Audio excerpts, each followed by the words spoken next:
पटना में एनडीए की साझा प्रेस कॉन्फ्रेंस है। आज बता दें कि आज पटना में होगी संयुक्त प्रेस कॉन्फ्रेंस। शाम 4 बजे होगी संयुक्त प्रेस कॉन्फ्रेंस। उम्मीदवारों की पहली लिस्ट का हो सकता है ऐलान। ये बड़ी जानकारी हम आप तक पहुंचा रहे हैं क्योंकि ये माना जा रहा है कि पहली लिस्ट को लेकर उम्मीदवारों के नाम फाइनल हो चुके हैं, बस इनकी घोषणा होना बाकी है। और आज शाम को जो प्रेस कॉन्फ्रेंस संयुक्त रूप से एनडीए की होने वाली है, उसमें यह माना जा रहा है कि इन नामों को उजागर किया जाएगा, ये नाम सामने निकल कर आएंगे। और खबर पर अधिक जानकारी के साथ एसोसिएट एडिटर प्रदीप कुमार हमारे साथ जुड़ गए हैं। प्रदीप जी, बिहार विधानसभा चुनाव को लेकर सरगर्मियां तेज नजर आ रही हैं। पटना में एनडीए की साझा प्रेस कॉन्फ्रेंस आज होने जा रही है। प्रेस कॉन्फ्रेंस को लेकर क्या कुछ जानकारी, क्या आज पहली लिस्ट आ सकती है? देखिए, जिस तरीके से सीट शेयरिंग फार्मूला लॉक हुआ है एनडीए के अंदर 101 सीटों पर जेडीयू, 101 सीटों पर बीजेपी चुनाव लड़ेगी, 29 सीटों पर चिराग पासवान की पार्टी चुनाव लड़ेगी, तो वहीं 6 सीटों पर मांझी और उपेंद्र कुशवाहा की पार्टी चुनाव मैदान में उतरेगी। तो इस बीच एक संयुक्त प्रेस कॉन्फ्रेंस शाम 4 बजे पटना में होने जा रही है, जिसकी जानकारी सामने आई है। और ये काफी महत्वपूर्ण रहेगी क्योंकि कहीं ना कहीं सीट शेयरिंग का फार्मूला लॉक होने के बाद जो नेता हैं एनडीए के, वो कहीं ना कहीं पटना से एक बड़ा मैसेज देते नजर आएंगे। ये जो पोस्टर रिलीज हुआ है, इसमें जो जितिन राम मांझी हैं, चिराग पासवान हैं, इसके अलावा उपेंद्र कुशवाहा उनका पोस्टर है, साथ ही नीतीश कुमार और प्रधानमंत्री का पोस्टर इसमें लगा हुआ है। और साथ ही ये जानकारी दी गई। तो अब ये साफ नहीं है कि इस प्रेस कॉन्फ्रेंस में कौन से बड़े नेता शामिल रहेंगे, लेकिन ये जरूर है कि एक बड़ा दांव चलते हुए जिस तरीके से एनडीए राजनीतिक दबाव बना रही है विरोधी दलों के ऊपर, और इस बीच जो सीट शेयरिंग का फार्मूला लॉक हुआ है, उसके बाद विरोधी ये कह रहे हैं कि कहीं ना कहीं पीड़ा है, नाराजगी है और उनको इसकी राजनीतिक बढ़त मिलेगी। लेकिन दूसरी तरफ एनडीए एकजुट है और एनडीए घटक दल पूरी तरीके से चुनावी मैदान में एकजुटता के साथ उतरेंगी, ये एनडीए नेताओं का दावा है। तो इस बीच प्रेस कॉन्फ्रेंस पर नजरें रहेंगी और ये निश्चित तौर पर महत्वपूर्ण रहेगा देखना कि इसमें एनडीए के लीडर जो है वो किस तरीके से विरोधियों को घेरने वाले हैं।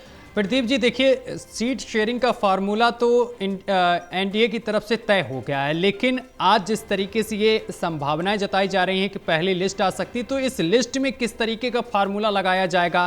क्या जातीय फार्मूला किस तरीके का हो सकता है? क्या नाम सामने आ सकते हैं? क्या नए चेहरे भी इस चुनाव में देखने को मिल सकते हैं? देखिए, तमाम समीकरण इस लिस्ट में देखने को मिल सकते हैं। एनडीए सीट शेयरिंग का फार्मूला लॉक होने के बाद अब बीजेपी ने जिस तरीके से केंद्रीय चुनाव समिति की बैठक बीते दिनों की थी, उसमें ये मोहर लगी है और कहीं ना कहीं उम्मीदवारों के नाम सामने आएंगे। अन्य पार्टियां जो एनडीए के घटक दलों की, वो भी जल्द से जल्द अपने उम्मीदवारों के नामों का ऐलान करेंगे।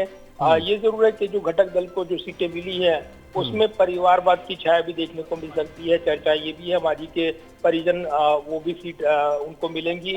इसके अलावा उपेंद्र कुशवाहा के परिजनों को भी सीट मिलेगी, ये चर्चाएं हैं। तो कार्यकर्ताओं को, आम कार्यकर्ताओं को, नेताओं को क्या जो उनको हिस्सेदारी मिली है वो पूरी तरीके से सफल हो पाएगी, बड़े सवाल है। लेकिन दूसरी तरफ अगर देखें बीजेपी के उम्मीदवारों की लिस्ट की बात करें, तो इसमें निश्चित तौर पर कई समीकरण, युवा, अनुभव को वरीयता, इसके अलावा कई जो सीटों पर जो समीकरण बनकर उठेगा उस पर विशेष फोकस किया जाएगा। इसलिए महिलाओं की बात हो, युवाओं की बात हो या नए विजन के साथ उम्मीदवारों की यहाँ पर जो खोजबीन हुई थी, उसमें नए नए प्रयोग बीजेपी करती रही है।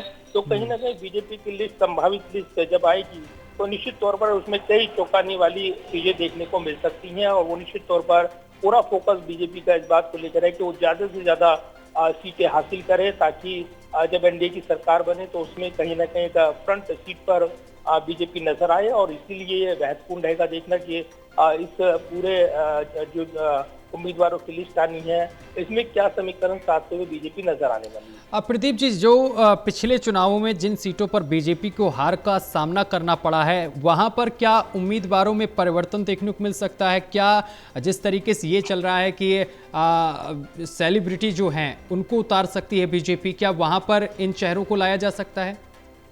देखिए, हर सीट पर अलग समीकरण और उसको लेकर सर्वे कराए हैं बीजेपी ने, तो उसके हिसाब से ही वो अपने उम्मीदवारों के नामों का घोषणा करेंगे। और निश्चित तौर पर सेलिब्रिटीज की बात हो, जिसमें पवन सिंह जो कि भोजपुरी स्टार हैं, उनका नाम जुड़ा था, लेकिन उसके बाद नाम विवादों में आया और उसके बाद उन्होंने घोषणा कर दी कि वो चुनाव नहीं लड़ रहे हैं।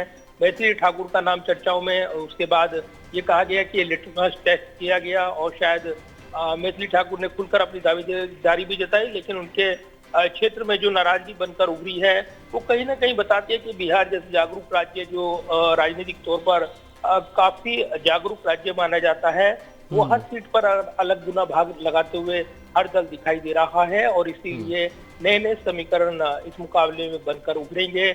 तो निश्चित तौर पर अभी जो सीट शेयरिंग का फार्मूला लॉक हुआ है, उसके बाद अब उम्मीदवारों की बारी है और पार्टियां ये जरूर कोशिश करेगी कि वो जो भी लिस्ट दें वो ऐसे वक्त उनकी लिस्ट रहे जिसमें बगावत करने का कम से कम मौका मिले, क्योंकि जिनके टिकट कटेंगे उनकी राजनीतिक महत्वाकांक्षाएं वो इधर से उधर जाने की कोशिश करते हैं। हालांकि बीजेपी अपने आप को अनुशासित पार्टी और इसमें जो उनके कार्यकर्ता वो निष्ठा के साथ जुड़े रहते हैं। कई ऐसे नेताओं के नाम जिनको सीट नहीं मिल रही है, उन्होंने ऐलान भी किया कि भले ही पार्टी उनको इस बार टिकट नहीं दे रही है तो भी वो पार्टी के साथ बने रहेंगे। तो दूसरी तरफ कई पार्टियों के नेता इधर से उधर दल बदल रहे हैं। आज कई नेताओं की एंट्री अलग अलग दलों में हो रही है, ये भी जानकारी मिल रही है। तो निश्चित तौर पर ये भी जानकारी शाम तक साफ हो जाएगी कि जो सीट शेयरिंग का फार्मूला लॉक हुआ है उसके बाद कितने नेता इधर से उधर जाते हैं जो चुनाव लड़ने की तैयारी कर रहे थे। एन वक्त पर अगर उनको सीट में हिस्सेदारी नहीं मिल रही है तब क्या वो पार्टियों के साथ बने रहेंगे या अपना विकल्प अलग चुनेंगे, निर्दलीय चुनाव लड़ेंगे। ऐसे भी कई समीकरण बनकर उभरेंगे। इस चुनावी मैदान में बिहार के इससे इनकार नहीं किया जा रहा है। जी बिल्कुल, बहुत शुक्रिया आपका प्रदीप जी हमारे साथ जुड़ने के लिए और तमाम जानकारी साझा करने के लिए।